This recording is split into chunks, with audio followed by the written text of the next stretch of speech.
What is physical education? Physical education is a course taught in school that focuses on developing physical fitness.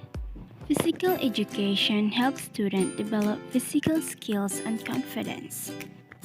Physical education develops fitness and fosters desire for lifelong participation in physical activity. Physical education classes teach health benefits of regular exercise and healthy food choices. Physical education aims to develop a physically, mentally, socially,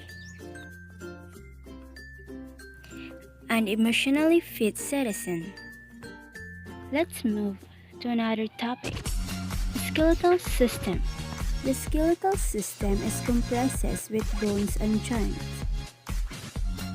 The bones provide the majority of strength, support, and help the posture of the body. The joints. There are around hundreds of joints in human skeleton, which enable the skeleton to move through multiple ranges of movement. Adult skeleton has 206 bones, while infant skeleton has 300 bones. Parts of skeletal system. As we recall, there are two sections to a human skeleton. Those are being the axial skeleton, which is made up of skull, vertebral column, and thoracic cage. In the appendicular skeleton, made more or less just a limb.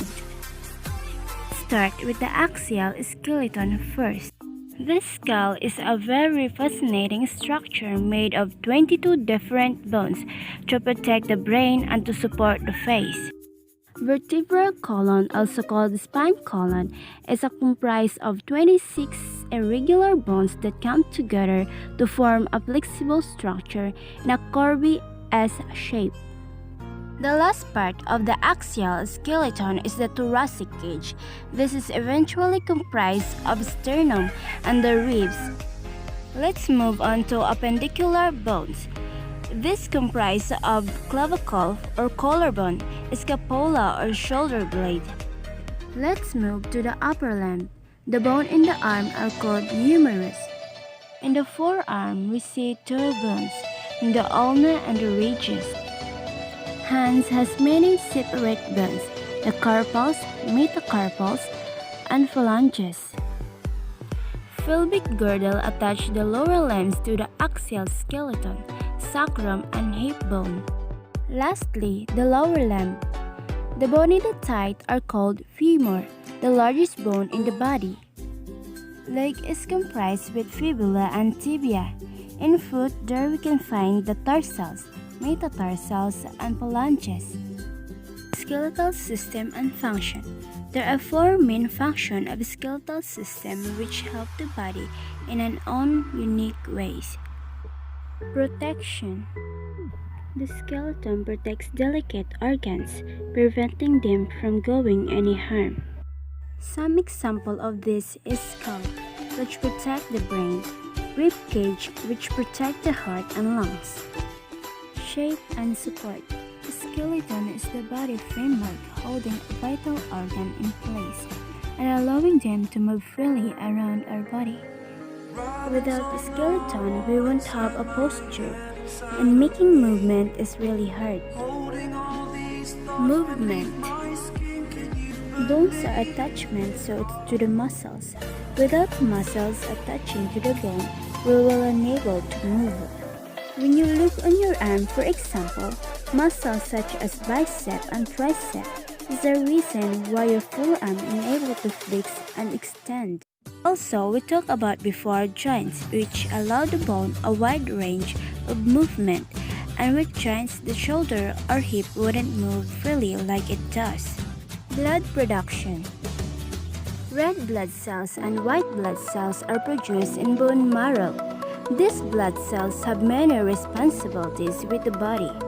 Red blood cells consist of hemoglobin, which carries oxygen around the body and to the muscles.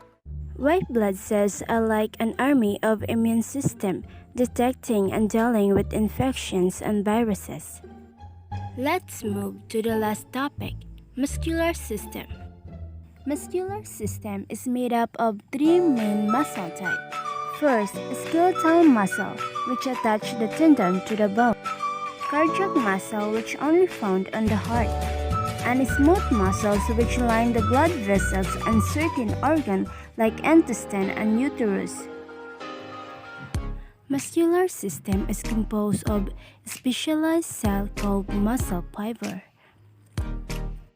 Their predominant function is contractibility. Muscles attached to bones or internal organs and blood vessels are responsible for movement. Nearly all movements in the body is the result of muscle contraction.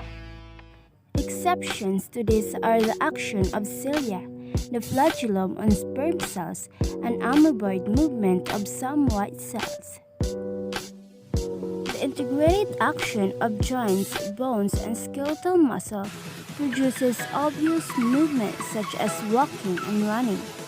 The skeletal muscles also produce more subtle movements that result in various facial expressions, eye movements, and respiration. And that's the end of the video. I hope that you learned from this video. Thank you for watching. See you soon everyone. Bye.